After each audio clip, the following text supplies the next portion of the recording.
will say good day to you this day of your time. How are you all? All right. Thank you. Thank you.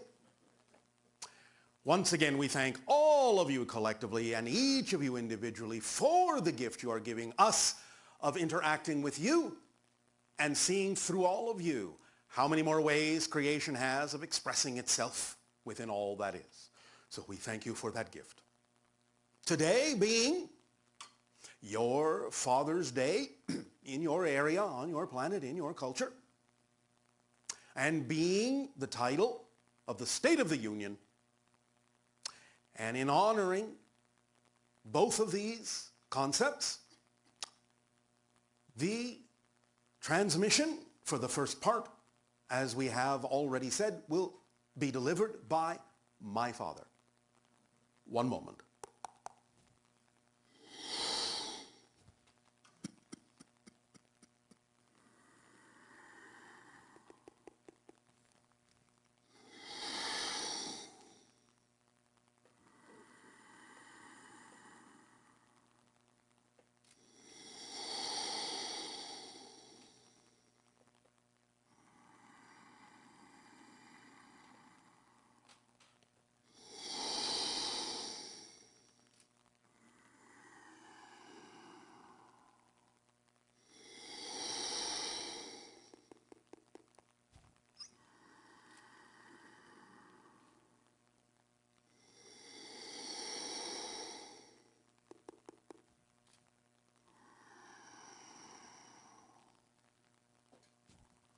I have been a first contact specialist for 1,000 of your years.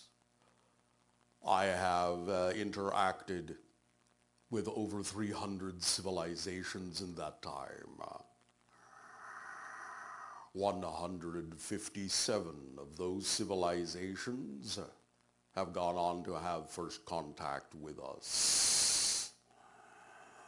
48 of those have become part of what we term our interstellar alliance. As you can tell from what we have just said, not all civilizations with whom we make first contact will necessarily continue to have relations with us by their choices. By their collective consciousness, they choose other paths from time to time. But we will always accept the invitation of those, such as yourselves, who send out the vibrational energy that invites us to make contact with you in this way. And we will, through many different methodologies, deliver the information to you in such a manner as to give you the opportunity to decide what is true for you and whether you wish to continue to interact with us or others like us. At this timing, we will explain to you some of the methodologies that are utilized in our assessment of our first contact protocols. Because this day, at this timing, you have arrived as a civilization at a point that is common for many civilizations who have begun the process of contact with us. We refer to this particular moment in a way that would translate into your language as the 88-22-10 scenario. The 88-22-10 scenario is described as follows. There will be certain collections of probabilities that will build up to a certain point. Beyond that, at this point, the information is relatively extraneous. And so an 88% probability is the maximum that we can read at this time, for many things are still in flux. The 22% probability represents the opposite of what we may tell you about the 88% probabilities, you will notice that this adds up to more than 100%. But this is not the way that we calculate these things. The 88% is from 0 up. The 22% is from 100% backwards, thus leaving what you would call a 10% overlap, in which many unexpected things can occur and change the course radically of events as we read them now. Remember that what we are about to tell you is energy as it exists at this moment, now that you have reached this point in your civilization, which is common to many civilizations, once they have received a certain amount of information from us or others like us. Thus, you have an opportunity to recognize that what we are about to say are not what you call classically predictions in your understanding of this, but again, a reading of the energy as it exists at this moment, maxing out, as you say, at 88 percentile, with a 22% probability of going in exactly the opposite direction and a 10% overlap of something completely unexpected happening, taking you in a completely different course. Therefore, read clearly, understand clearly what we are about to say. As we read your energy at this time,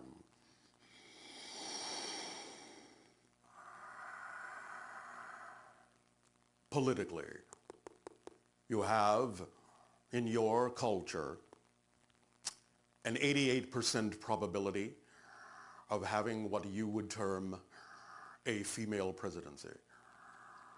You have then, therefore, a 22% probability of the opposite happening and a 10% probability of something completely unexpected taking place. Politically, you have an 88% probability within your next 4 years of a major terrorist action taking place on your globe. This will occur in probability at this point, regardless of the previous 88% probability of your political election. One moment. Economically, you have an 88% probability over the course of the next 2 years of having what you have termed a major financial and economic adjustment in your system.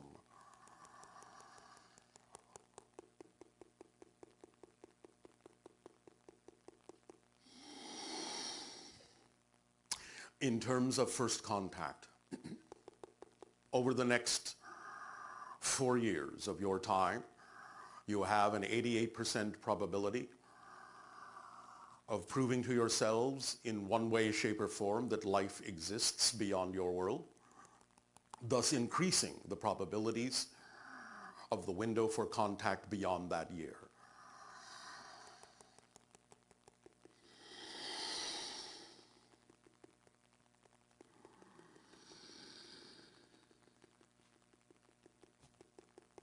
Ecologically, over the course of the next 5 of your years to 10 of your years, you have an 88% probability still of a particular oceanic ecosystem experiencing total collapse.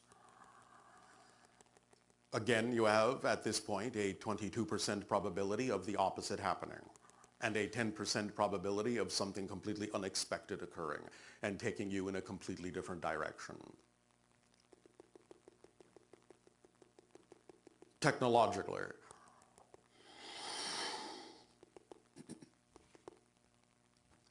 between your time that you consider to be your present and your year of 2025, you have an 88% probability of discovering a new technology that will allow you at a more accelerated rate to shift over to the utilization of non-damaging technologies for the generation of power.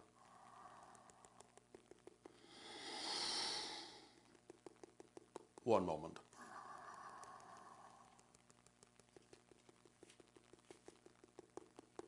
Politically, there is an 88% probability that if the first 88% probability is fulfilled, that you will experience a radical shift in what you would call your two-party system of politics. As you have begun to see, it may begin to shift more earnestly into a three-party system. One moment.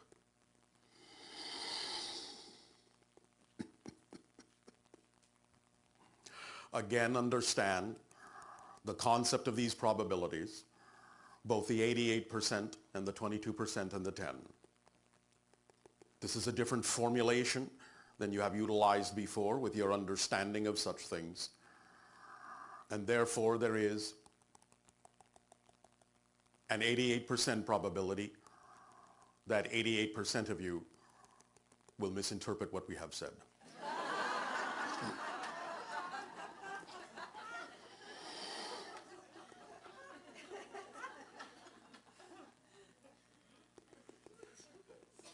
Therefore, allow yourselves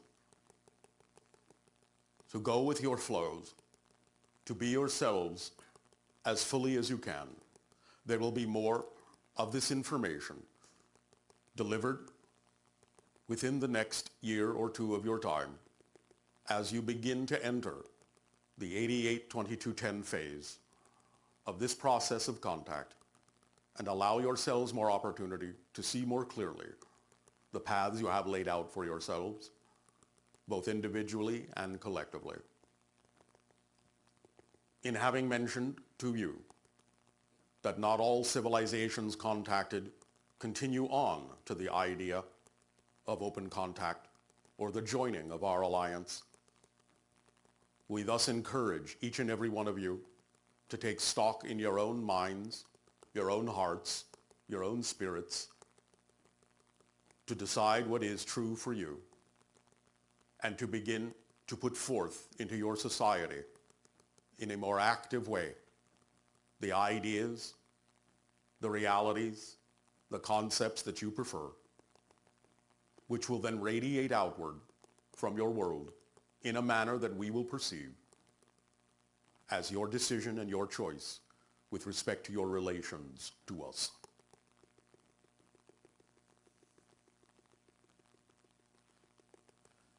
And also, as of this moment, in my being, what you would recognize, though not exactly in the way you understand these things, as my self being in our family lineage, the head of the Council of First Contact Specialists. That, as of this moment, will now shift to my son.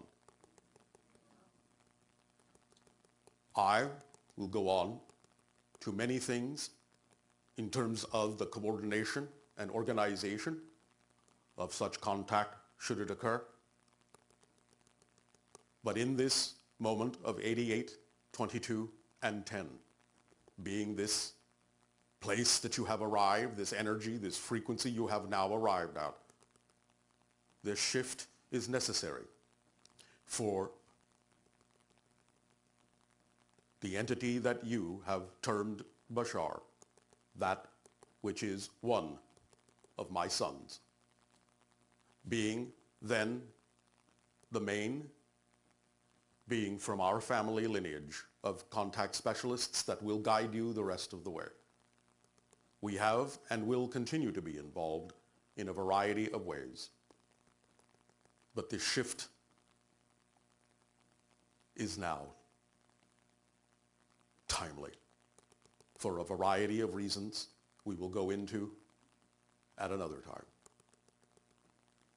We extend to each and every one of you our deepest appreciation and gratitude for your willingness to open your hearts and minds to us and to extend the invitation which we have answered and will continue to answer for as long as you choose. But it is in your hands and no one else's at this point in your evolution toward becoming the sixth hybrid race. We thank you for your strength. We thank you for your power. We thank you for your boldness and your creativity. Do not lose sight of those qualities within yourselves, for they will guide you as a beacon the rest of the way. And you, by continuing on that path, will awaken, and you will eventually come home.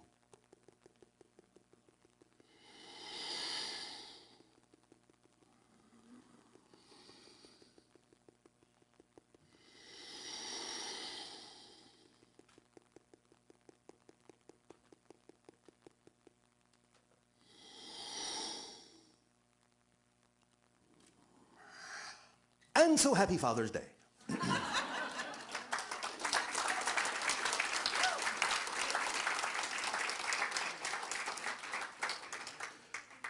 At this timing then, according to what has just been given to you, we will continue in our sharing, in our relation at this moment of the 88-22-10 crossing threshold that will lead you into and through the fall of 2016 and beyond, knowing that remaining in the vibrational state of being that you prefer will allow you to ride smoothly on those currents which will carry you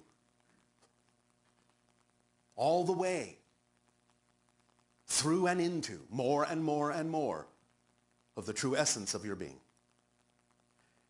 In return, thus now, for the gift you are giving to all of us, how may we be of service to you with your questions and your dialogues? Please proceed however you so desire at this time.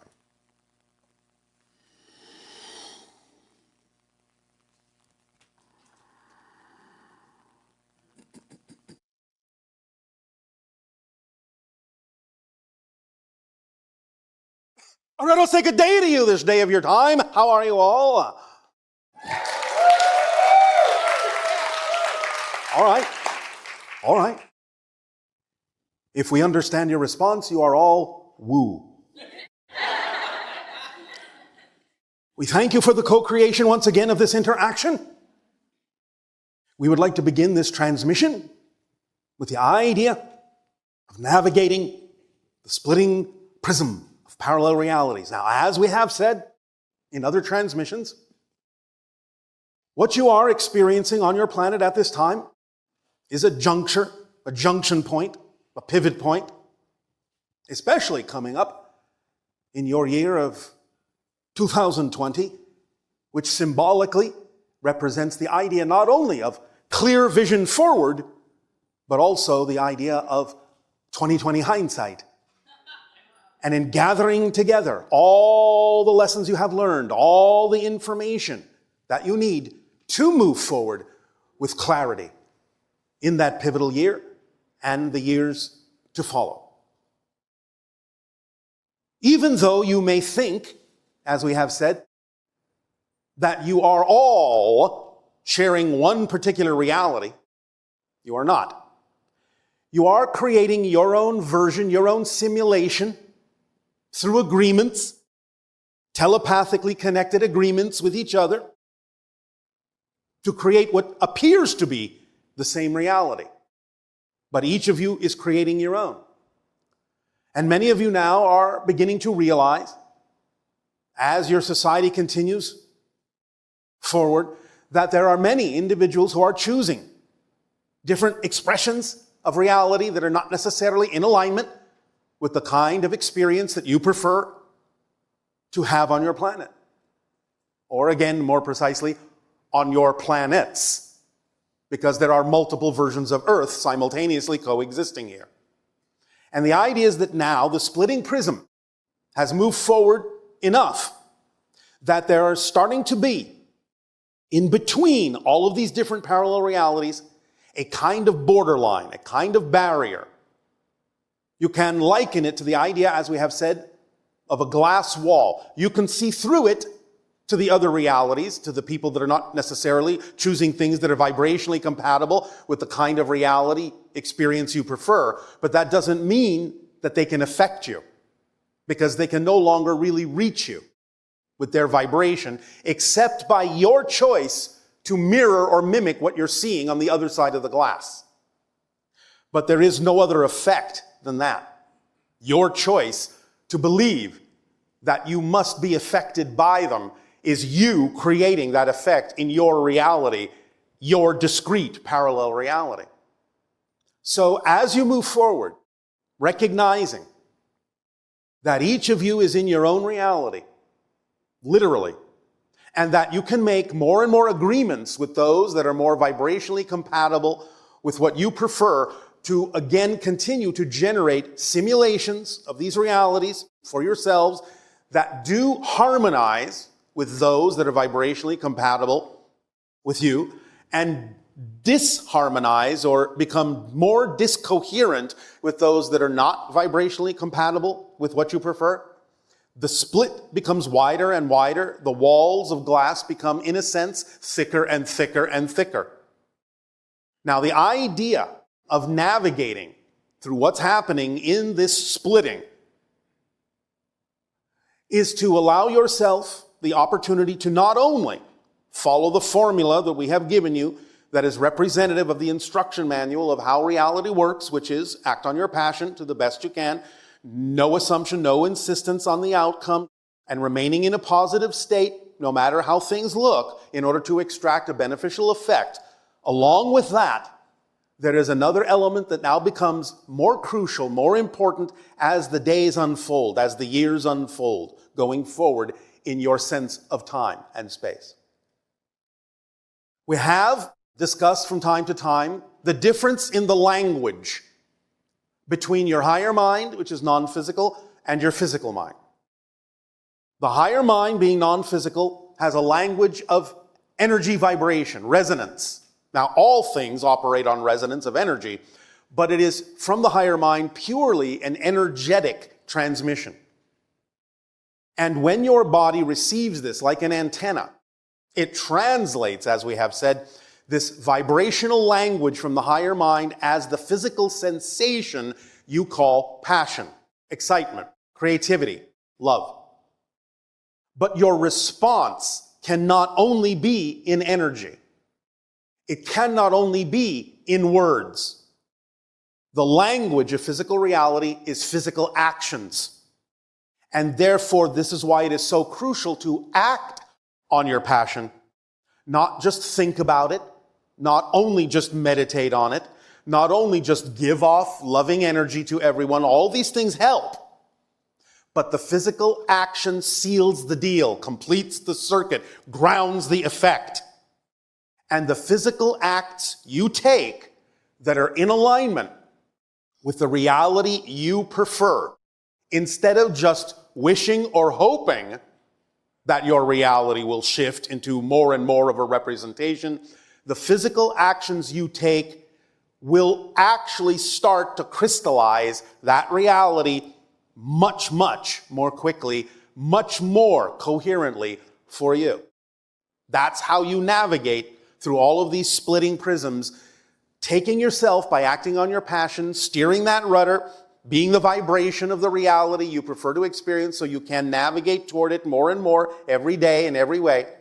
But along with that, it is crucial to really take the physical actions necessary to really home in on that reality, to demonstrate by your actions the reflection that you ultimately will see in that reality.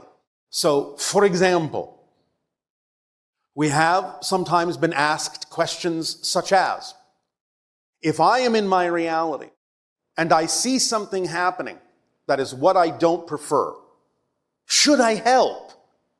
Yes, because it is the action of being of assistance that belongs in the reality you prefer. That's one of the expressions of the reality that most of you, theoretically, would prefer.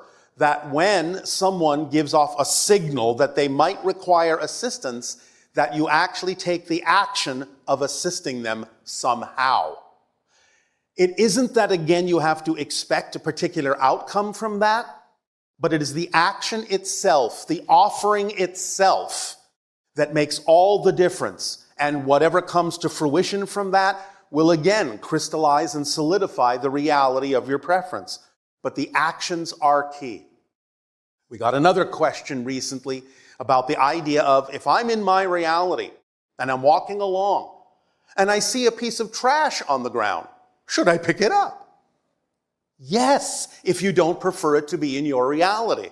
You have to demonstrate through your actions what this reality you prefer would actually be like, where people would automatically do those kinds of things. You have to be the first, foremost living example of the behaviors that belong in the realities you prefer. By being that physical example and demonstrating those behaviors, others will see that. Others who wish to align with the similar kinds of realities, create those kinds of realities for themselves, will see that, and they may realize that those are the kinds of behaviors that are representative of those kinds of realities, and you will have given them an opportunity to see, through you, someone in their preferred reality doing something that represents the kind of reality they prefer. So you become a living example to them, and an example and a solidifier and a crystallizer to yourself by actually undertaking those kinds of actions that are representative of the reality in the way you would also prefer to see others behaving. Getting a reflection of that kind of consciousness, of that kind of conscientiousness, of that kind of awareness, and the willingness to take action on it to demonstrate what that reality really looks like and what the people living in that reality would actually, naturally, automatically do. Is this making some sense?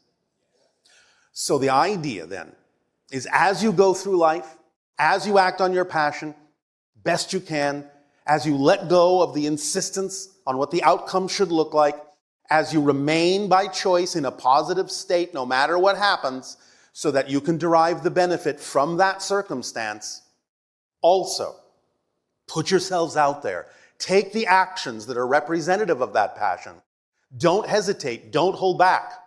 If you feel like you need to express yourself through writing, write. If you need to express yourself through painting, paint. If you need to express yourself through acting, act. In some way, shape, or form, express your creativity, express who you are through the physical actions on a daily basis, so that others may see through you as a living example what that reality looks like and what the citizens of that reality do. And it will start to really bleed through. It will start to rub off on others who are even minorly willing to navigate in that direction. So each of you becomes a crystallized nodal point, a magnetic nodal point that starts to attract more and more like-minded people, even if their vibration is not exactly aligned.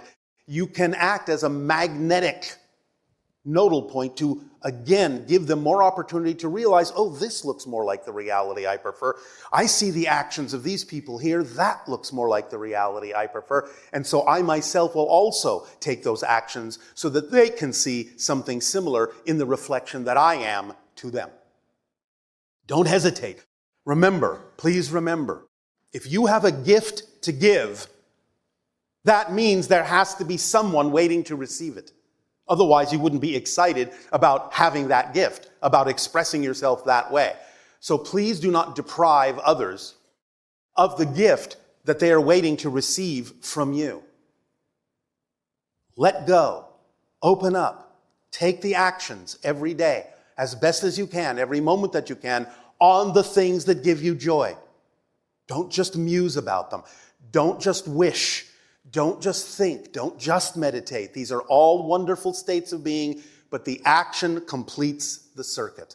It completes the cycle, And it allows the higher mind to know that you actually heard the message it sent you through passion, because you are speaking in the language of physical reality, and therefore you are creating a space by taking those actions that allow the higher mind to not only know you heard it, but that you're willing to handle more opportunities that it could send your way through passion of what it is that is representative of your true self. For if you do not act on the things it's already sent you, why should it send you anymore? It would be pointless. So the more you act, the more space you make for more opportunities to act on your excitement, to act on your passion. You create this cycle, and it expands and expands and expands. So again, even though there may be those that you see through the glass walls into another reality that are behaving vibrationally incompatible with what you prefer, at the very least, by being your true selves and taking these actions that are representative of the reality, the version of Earth you prefer, you are even giving them an opportunity, because they can see you too. You are at least giving them an opportunity to know there might be another choice they could make. There might be another path they could take. Not that they have to. This is not about insistence. It's about allowance. It's about demonstration to show that there are options.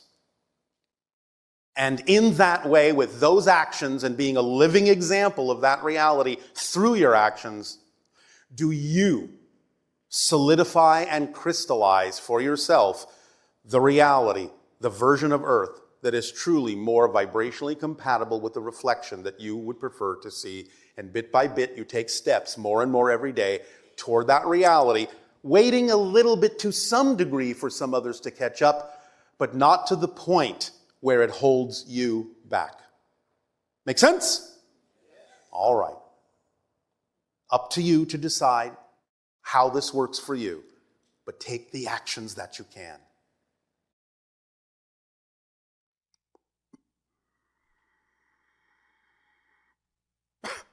All right, let's say good day to you. Everyone, how are you all?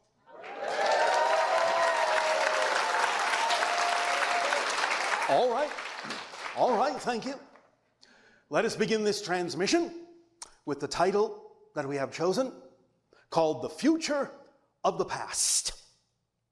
Let us begin by allowing us to read you a newspaper headline.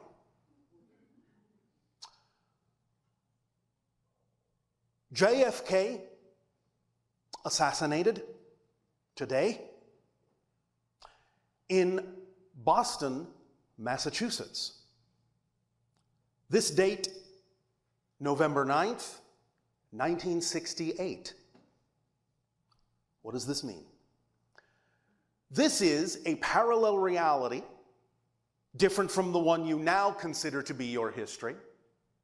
And of course, there are many other versions of this scenario.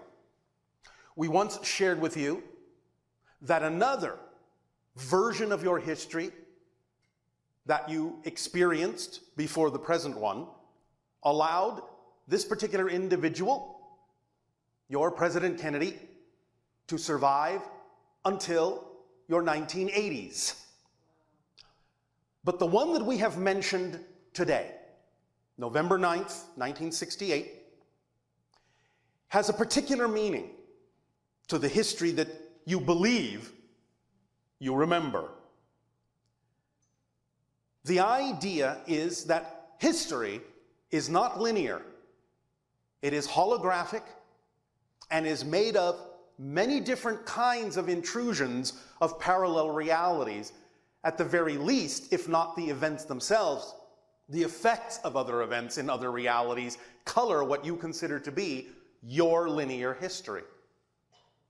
So to continue this example, the idea to remember is that what you think of history is always changing, always. When you as a collective group decide to shift to a particular parallel reality path, remember that as you become a new society, as you become new people, you also create a new history to go along with that, to make sense out of the choice that you made in the present. because the past is created from the present, not the other way around. So you have had many histories that you are now unaware of, because every time you change, you wipe the slate and create a new history that appears to be the only history you've ever had. So several years ago, you actually had a different history than what you remember now. But you don't know that. But because we can see the bigger picture and all the lines of intersecting energies between different parallel realities, we can see the path that you've taken. In this particular case, let's say one of the original history choices you made was that your President Kennedy was in fact assassinated in 1968. The reason for this is because near the end of his second term, he was about to reveal the existence of extraterrestrials. The idea is that it actually was revealed. And in that particular parallel history caused so much chaos and so much collapse in your society that he was labeled as the cause of it. And someone assassinated him for that reason. Now, because of the societal collapse in that particular history that went along with the revelation of our existence, you decided to shift as a society and take another path. And to prevent it from happening, you chose a history where he died in 1963. And therefore never had a chance to reveal what he had planned to reveal. However, to illustrate the point that your history isn't linear, that it is affected by ripples from other parallel realities all the time, because the original assassination occurred in 1968 based on the idea of the collapse of society, it created a very strong eddy, a very strong current in the fabric of space-time. So even when you shifted your collective consciousness to the idea of a history in which he died in 1963, effects from the original 1968 still existed and still impacted the new history, which is why Robert Kennedy and Martin Luther King were assassinated in 1968. So if you begin to understand how this actually works, you can see that what you consider to be a linear history back in time is actually composed of many different parallel reality ripples and effects that all come together and change every single time that you change your idea of what your present is. That then changes what your idea of your history ought to be in order for that history to have brought you to the new present that you're at, because you still have to do it in a linear way to play the physical reality game.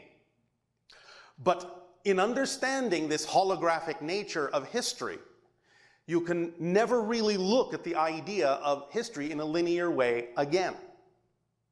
You will understand that it is a composite of many different overlapping realities, and it is constantly dynamically changing every time you make any change whatsoever. Not just the societal level, but your own personal histories as well, because as you become a new person, every time you redefine yourself, you create a new history for yourself. Now, if it seems to be the same, again, this is because you have wiped the memory of the old history, and the new history must appear to be the only history that's ever been there in order for it to make sense for the person you've defined yourself to be in present. Now, this doesn't mean that you don't sometimes choose to recreate similar events over and over and over again every time you define yourself and create a similar history to some degree. This does happen because most of you have an agreement not to necessarily go too far in breaking the continuity of your mass consensus reality about what your history ought to be based on who you consider yourselves to be or define yourselves to be in the present. Nevertheless, this points out that you always, every single moment, have a choice to change your past as you change your present. And to understand that the more you wrap your mind around this, the more you allow yourself to understand how this works and how it's structured more holographically, you have more opportunity to, within relevant parameters for your life, break that continuity more and more and more. And the breaking of that continuity will create more, shall we say, fluidity and flexibility within how you experience space and time, which means you will experience an increase in synchronicity, which is physical reality's linear space-time way of showing you that all things exist at once, that they're all interconnected. You will increase your experiences of things like déjà vu, which is experiencing the idea of the forward arrow of time and the backward arrow of time simultaneously, because you have the feeling in déjà vu that you know what's about to happen because it feels like it's already happened before. So you're getting both arrows of time simultaneously by expanding your consciousness to incorporate that idea. You will increase many other kinds of experiences in physical reality. But what it will mostly allow you to do when you really understand this concept is truly be more lucid in the physical reality dream and truly be more conscious about the kinds of choices you are making, the kinds of ways in which you define yourself and what's true for you, and exactly what that does to the entire linear space-time reality when you do that. And it will give you more understanding of how you are creating your reality experience, because physical reality is just a projection. It's just a dream. And it's all about becoming more and more lucid in the physical dream and waking up in that lucidity. And then knowing more and more, and again, whatever way is relevant for you, that you can bend the idea of space and time because you're actually doing it all the time anyway. It's just that you're becoming more conscious of the mechanism that you're using. That's what's going on in this transformational age. You're becoming more conscious of what you're already doing. It's no longer being seen in an illusionary way as if it were real. You're beginning to break through the veil and see it for the illusion that it is. Now, this won't completely go away while you still choose to be physical, but it will give you a lot more flexibility in how you experience your physical reality. It will still always be relevant. Whatever comes up will always be relevant for the life path you chose, for the theme you chose to explore. It won't go beyond that relevance. But there are different degrees of relevance for many different people on your planet. So many of you will start to experience more magical experiences in physical reality. You will see that it is more flexible, more synchronous, and always has been. It's just, again, that you're becoming more and more aware of it. So the idea is that in the future, your history will really start to more consciously match what you define yourself to be in the present. So the future of history, the future of the past, is very open, very flexible, and you're beginning to understand that the past is just as indeterminate as the future is. That the probabilities of what might become your future also are the probabilities of what might become your past. Because these are both projections from the only place you actually exist, the present. That's all there is. There is only here, there is only now. So everything that is happening, everything that you think will happen, everything you think has happened, is just another projection, another reflection, another perspective of the now. And that's why when you change the now, everything else has to change, both the future and the past, because they're just reflections of what you're defining yourself to be now, and are as ephemeral as a reflection in a mirror. They do not have real solidity. You play the game that they do, and that's fine. But now is the time to allow yourself some leeway, some permission to break that continuity to the degree that truly serves you to experience yourself as the creator of your reality experience. Because remember, as we have said before, your natural state is one of spirit. You're all still in spirit right now. It's just that you're dreaming that you're not. That's what physical reality is. You have never left spirit. You can't leave spirit, but you can dream that you can. And that's what this is. And we're sharing that dream together by agreeing to do so. And remember that you are redefining yourself billions of times per second. Your consciousness is slipping through billions of parallel reality frames per second. So at any given moment, you are always back to zero. You always have a clean slate. You always have the ability to redefine yourself in whatever way is truly relevant for the theme you chose to explore. And there's a lot of leeway in that. None of you are stuck in any way, shape, or form, especially not in this day and age. This is all about understanding consciousness, that you are an expression of consciousness, and that time and space are your illusions to play with, are your projections, are your tools to discover yourself from a new perspective, a new point of view.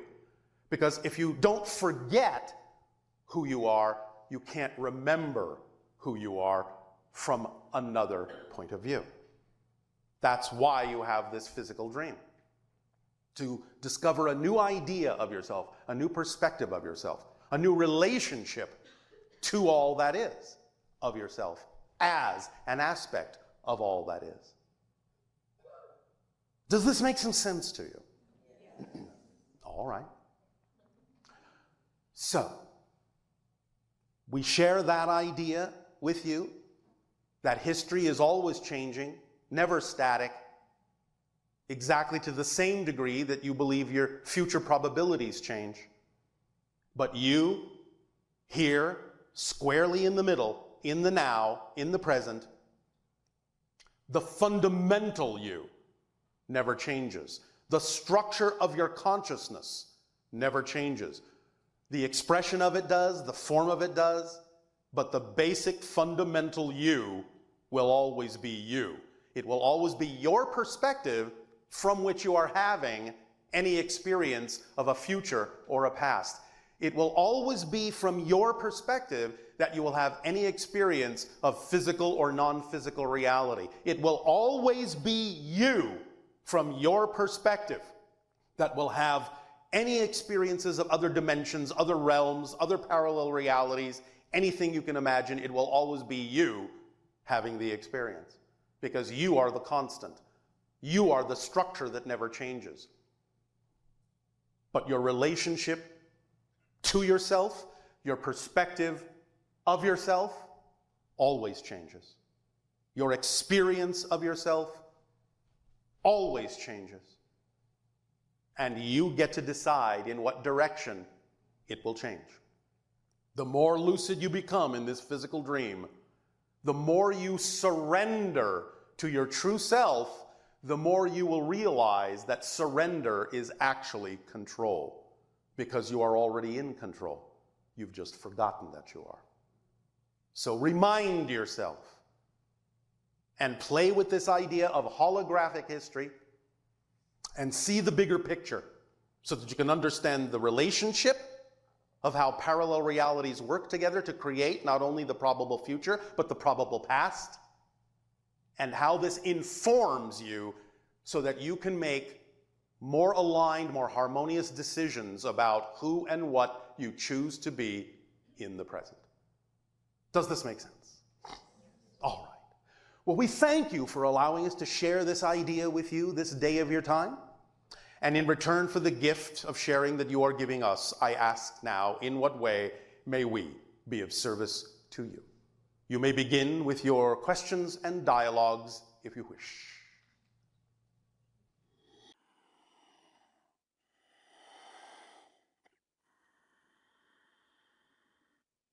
A little say good day to you this day of your time. How are you all?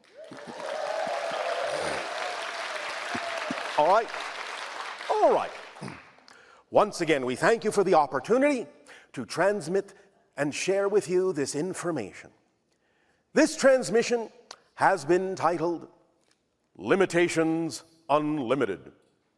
Now, we understand in general, in your society, that when your people speak, of such things as limitations, it quite often will carry with it a negative connotation, because it has been discussed that it is a positive thing to let go of limitations. That letting go of limitations gives you a sense of expansiveness, of freedom. And this is so, but we would like to clarify the idea of limitations now much more precisely, so that the idea is not just generalized with a negative light. Because there is such a thing as, for lack of a better term, positive limitations. In fact, the majority of limitations you experience are positive limitations. Now, perhaps a different word might be a little bit more illustrative. Maybe the idea of guidelines, or the idea of focus, of intention, might be another way to express the concept of positive limitation. Because we do understand, not to confuse things, but to be more precise, we do understand that essentially, mechanically speaking, yes, limitations are mechanically negative, in the sense that they create a kind of disconnection experience, forgetting experience. And the idea, therefore, that they might be mechanically negative doesn't mean that you cannot use them in a positive way. And using limitations in a positive way is what we mean by positive limitations. For example, you have agreed in general to play the Earth physical reality game. Obviously, right from the get-go, that is a kind of imposed limitation on your expanded consciousness as a spirit, as a larger being. You have to focus down, give yourself some parameters, some boundaries, some guidelines to focus upon in order to play the physical reality Earth game, which is, in a sense, more limited than the one that you would experience as a spirit in non-physical reality. But that's all right. These boundaries, these borders that you create for yourself, these guidelines and so-called rules of how to play the game, is what allows you to gain a positive experience of the process of creation. And even within that reality, there are many ways to experience the concept of using limitations in a positive way. Again, clearly, as you go about your day, you experience things that are the product and the result of you focusing on such things as your passion, on such things as communicating with your friends and families. There are ways in which you have gone about designing these things that takes advantage of the fact that you can limit your consciousness to have a very specifically focused experience in one particular way without paying attention to all the other connections that you may have in reality. And from time to time, you can loosen those up and allow yourself to become more aware of some of those other connections, but then even that is a kind of focused limitation, because you usually pay attention to one or two or a few particular things at a time in order to engage that process of creation in a way that your physical mind can handle it, can process it. The physical mind itself, again, is the product of imposing a limitation on your consciousness by creating an artificial personality structure that contains definitions, belief systems, emotions, thought patterns, behaviors, so on and so forth.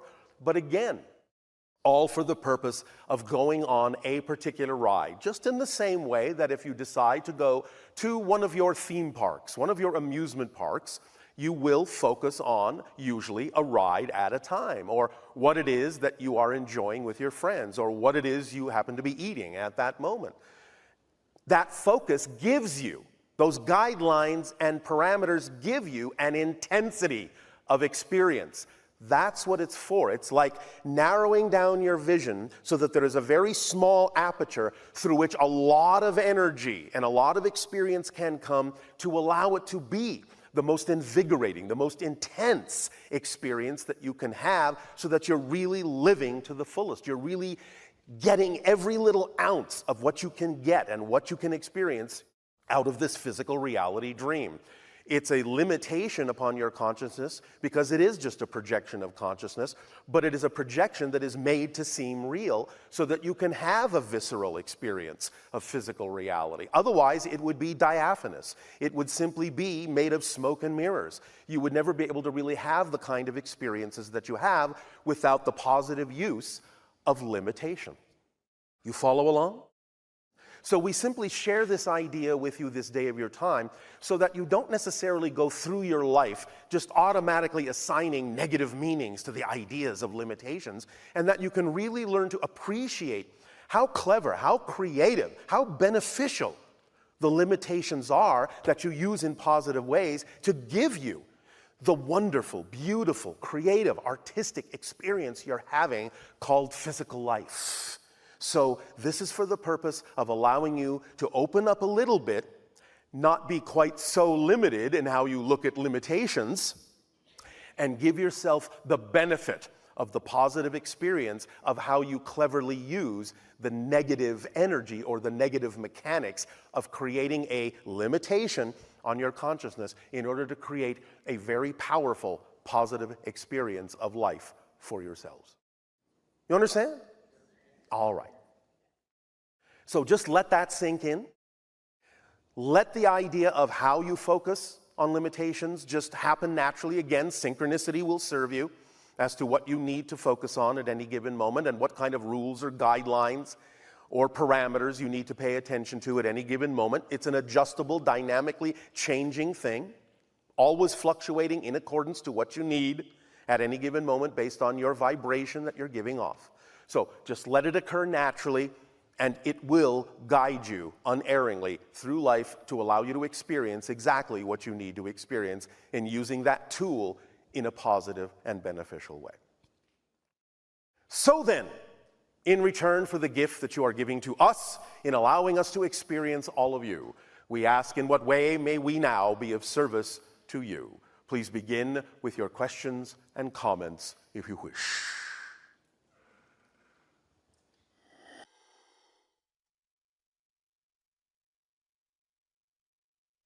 Let us say good day to you this day of your time. How are you all?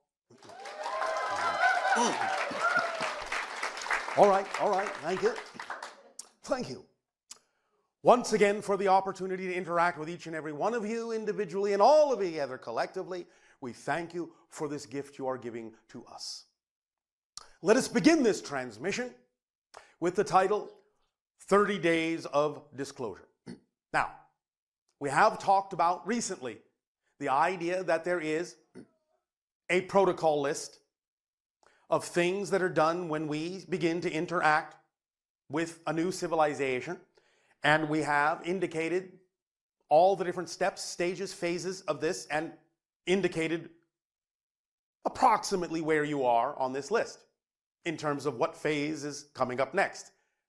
So right now, what we are about to suggest as an experiment is part of these protocols, part of accelerating the idea of open contact, and as with many of the protocols on the list, it will involve us observing what it is you do with this and noticing how what you choose to do changes the energy, accelerates the energy. So this experiment is not just about what effect it might have on others, but what effect it has within you, including your willingness to participate in it. So let us begin by asking this question. How many of you would prefer to have disclosure of ET information?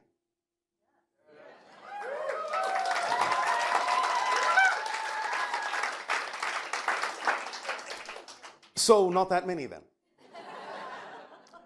All right. Are you willing to help bring this about in a more accelerated way? All right. Up to you. This is not something that you are forced to do, not something that you should do, not something that you have to do, but it will be fun and it will be simple. But I will let you know that if you are willing to commit to doing this, it will make a big difference. So, here we go. You may even wish, if you have access to it, to write down what we're about to say. You don't have to. You'll be able to understand it simply later. It can be repeated easily by anyone who has written it down. You can share this. Are you ready? Who is not ready?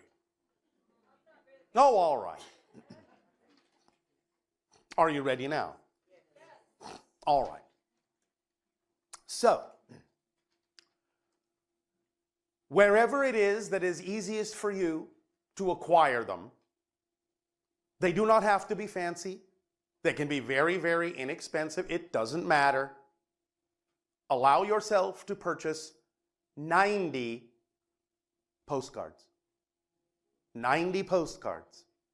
Very simple. 2 sides, place for one of your stamps, place for the address it's going to on one side, place for you to write something on the other side. Very simple. Again, nothing fancy. Anything that can be delivered by your mail service is fine. But 90 postcards. Now, on one side, where the address goes, you're going to write 3 lines. The first line will say, "The President of the United States."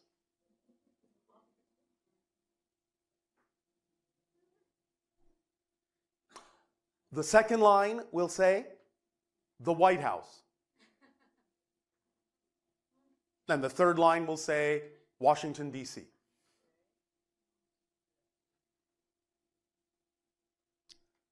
No return address is necessary. None whatsoever.